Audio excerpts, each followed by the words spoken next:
ಆದಿವಾಸಿಗಳ ಜೊತೆಗೆ ಹಿಂದುಳಿದವರು ಪ್ರಶ್ನೆ ಮಾಡ್ತಾ ಇದ್ದಾರೆ. ಪ್ರಶ್ನೆ ಮಾಡೋದು ಸರಿ ಅದ.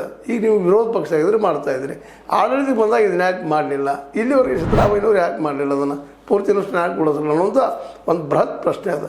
ಇನ್ನು ಇಲ್ಲಿವರೆಗೆ ಒಂದು ಅಧಿಕಾರ ಈಗೂ ಅದಾರ ನಮ್ಮ ಸತೀಶ್ ಅವರು ಅಧಿಕಾರದಲ್ಲಿದ್ದಾರೆ, ಇಲ್ಲಂತಲ್ಲ. ಆದ್ರೆ ಎಷ್ಟು ಜೋರಾಗಿ ಹಿಂದುಳಿದ ಮೂವ್ಮೆಂಟನ್ನು ಮಾಡ್ಕೊತ ಹೋಗ್ತಾಯಿದ್ರು. ಅದರಿಂದ ರಾಜಕೀಯ ಲಾಭನ ಪಡ್ಕೊಂಡಿದ್ದಾರೆ, ಆ ಮಾತು ಬೇರೆ, ಬೆನಿಫಿಟ್ಟು ಆಗಿದೆ, ಆರ್ಥಿಕ ಲಾಭನ ಮಾಡ್ಕೊಂಡಿದ್ದಾರೆ. ಆದರೆ ಅದನ್ನು ಇನ್ನಷ್ಟು ವ್ಯಾಸ್ಟ್ ಪಡ್ಕೊಂಡಿದ್ದನ್ನು ಸರಿಯಾಗಿ ಇನ್ನಷ್ಟು ಗಟ್ಟಿಗೊಳಿಸುವಂಥ ಕೆಲಸ ಅವ್ರ ಕಡೆಯಿಂದ ಆಗಬೇಕಾದ ಸಮಯ ಇದಾಗಿದೆ. ಅವರೇನು ಪ್ಲ್ಯಾನ್ ಮಾಡಿದ್ರು, ಇಲ್ಲ ಏನೋ ಅಧ್ಯಕ್ಷ ಸ್ಥಾನ ಸಿಕ್ತು, ಅದೇನು DK ಮಧ್ಯದಲ್ಲೇ ಇವ್ರ ಮಧ್ಯದಲ್ಲೇ ಸಿದ್ದರಾಮಯ್ಯ ಮಧ್ಯದಲ್ಲಿ ಏನು ನಡೀತು ಗೊತ್ತಿಲ್ಲ. ಆದರೂ ಊಹಾಪೋಹಗಳು DK ಅವ್ರ ಹತ್ರ ಹೋದರು, 37 ಶಾಸಕರನ್ನ ಸಪೋರ್ಟ್ ಮಾಡ್ತಾರೆ ಏನೋ ಹೇಳಿದರು. ಅವು ಸತ್ಯಟ್ಟ ಸುಳ್ಳಟ್ಟ ಅದಕ್ಕೆ ಬಿಟ್ಟಂಥ ವಿಷಯ. ಆದರೆ ಅವ್ರು ಭೇಟಿಯಾಗಿದ್ದು ಸುಳ್ಳಲ್ಲ, ಮಾತಾಡಿದ್ದು ಸುಳ್ಳಲ್ಲ, ಏನು ಮಾತಾಡಿದ್ರು ಗೊತ್ತಿಲ್ಲ. ಯಾಕಪ್ಪ ಅಂತಂದ್ರೆ ನಮಗೆ ಕನ್ನಡದ ಗಾದಿ ಮಾತೈತಿ, ನೀರಾಗಿನ ಕಪ್ಪಿ ನೀರು ಕುಡಿದ್ರೂ ಬಂತು, ನೀರು ಕುಡ್ಲಿಕ್ಕೂ ಬಂತು, ಕುಡೋದು ಅಂತ ಹೇಳುವಂಥ ವ್ಯವಸ್ಥೆ ನಮ್ಮಲ್ಲಿದೆ. ಹೀಗಾಗಿ ಆ ಸಂದರ್ಭದ ಅದು ಒಂದೇನು ಮನಸ್ಸು ಹೊಡೆದು ಕಾರಣೀಭೂತ ಆತ ಅನ್ನೋದನ್ನು ದಿನೇಶ್ ಅಮೀನ್ಮಠ್ ಅವರು ತಮ್ಮ ಇಂಟರ್ವ್ಯೂದಲ್ಲಿ ಒಂದು ಕಡೆ ಹೇಳ್ಕೊಳ್ತಾರೆ. ಅದನ್ನು ಅಂದ್ರೆ ನಾವು ಹೇಳೋದೇನಪ್ಪ ಅಂತಂದ್ರೆ ಇಲ್ಲ, ಇವು ಸಣ್ಣ ಸಣ್ಣ ವಿಷಯಗಳು ದೊಡ್ಡ ಆಗಿಬಿಟ್ಟವೆ. ಇವತ್ತು ಇದರಿಂದ ಅಹಿಂದ ಮೂಮೆಂಟಿಗೆ ಹೊಡೆದು ಬೀಳುತ್ತದೆ ಅನ್ನುವಂಥದ್ದು ಮಾತು. ಯಾಕಂದರೆ ಇವತ್ತು ಉಸ್ತುವಾರಿ ಇರೋದರಿಂದ, ಒಂದು ಮಿನಿಸ್ಟರ್ ಇರೋದರಿಂದ ಆ ಭಾಗಕ್ಕೆ ಅಷ್ಟೇ ಕೆಲಸ ಮಾಡೋಂಥ ಪ್ರಸಂಗ ಬರ್ತದೆ.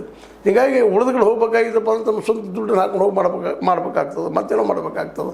ಮುಖ್ಯ ಅವ್ರಲ್ಲಿ ಅದು ಅನುಕೂಲತೆ ಇಲ್ಲ ಅಂತಲ್ಲ. ಸತೀಶ್ ಅವ್ರು ಮನಸ್ಸು ಮಾಡಿದ್ರೆ ಇಡೀ ರಾಜ್ಯದ ಹಿಂದುಳಿದೆಲ್ಲ ಸಮುದಾಯವನ್ನು ಒಂದು ಮಾಡಿಕೊಂಡು ಈಗ ಆದಂಥ ಈಗೇನ ಸಿದ್ದರಾಮಯ್ಯನವರು ಕೊಟ್ಟು ಹೋಗಿದ್ದಾರಲ್ಲ ಅದನ್ನು ಅನುಷ್ಠಾನಗೊಳಿಸ್ಬೇಕಂತೇಳಿ ಒತ್ತಡ ತರಬೇಕಾಗಿದೆ DK ಶಿವಕುಮಾರ್ ಅನ್ನಲ್ಲ, ಅಥವಾ ಒಂದು ಹೈಕಮಾಂಡ್ ಮೂಲಕ ಒತ್ತಡ ತರಿಸುವಂಥ ಕೆಲಸವನ್ನು ಸತೀಶ್ ಅವ್ರು ಮಾಡಬೇಕಾಗಿದೆ. ಯಾಕಂದ್ರೆ ಆ ಸಮುದಾಯ ಹೇಳಬೇಕಾಗಿದೆ.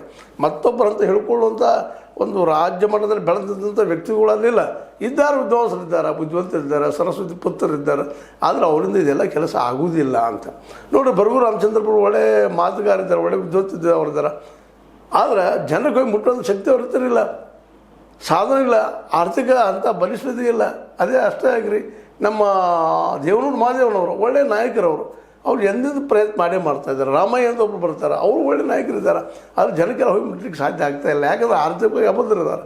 ಅದಕ್ಕಾಗಿ ಇವತ್ತು ಸುಭದ್ರಿರುವಂಥ, ಆರ್ಥಿಕವಾಗಿ ಸುಭದ್ರಿರುವಂಥ ಸತೀಶ್ ಅವರು ಈ ಮೂಮೆಂಟ್ನ ಇನ್ನಷ್ಟು ಜೋರಾಗಿ ತೊಗೊಳ್ಬೇಕಾಗಿದೆ. ಮತ್ತು ಇನ್ನೊಮ್ಮೆ ಸಿದ್ದರಾಮಯ್ಯರ ವಿಶ್ವಾಸನ ಗಳಿಸ್ಕೊಳ್ಬೇಕಾಗಿದೆ. ಅವ್ರು ರಾಜಕೀಯ ದೃಷ್ಟಿಯಿಂದ ಲಾಭದ, ಆರ್ಥಿಕ ದೃಷ್ಟಿಯಿಂದ ಲಾಭದ, ಜೊತೆಗೆ ಜನರಿಗೆ ಹೋಗಿ ಮುಟ್ಟೋದಕ್ಕೂ, ಸೋಷಿಯಲ್ ಮೂವ್ಮೆಂಟ್ ಮಾಡೋದಕ್ಕೂ ಒಂದು ದಾರಿ ಆಗ್ತದೆ. ಯಾಕಂದ್ರೆ ಸಿದ್ದರಾಮಯ್ಯರಿದ್ದಂತಹ ಒಂದು ಚೈರ್ಯ ಅಥವಾ ನಾವು ಏನಂತ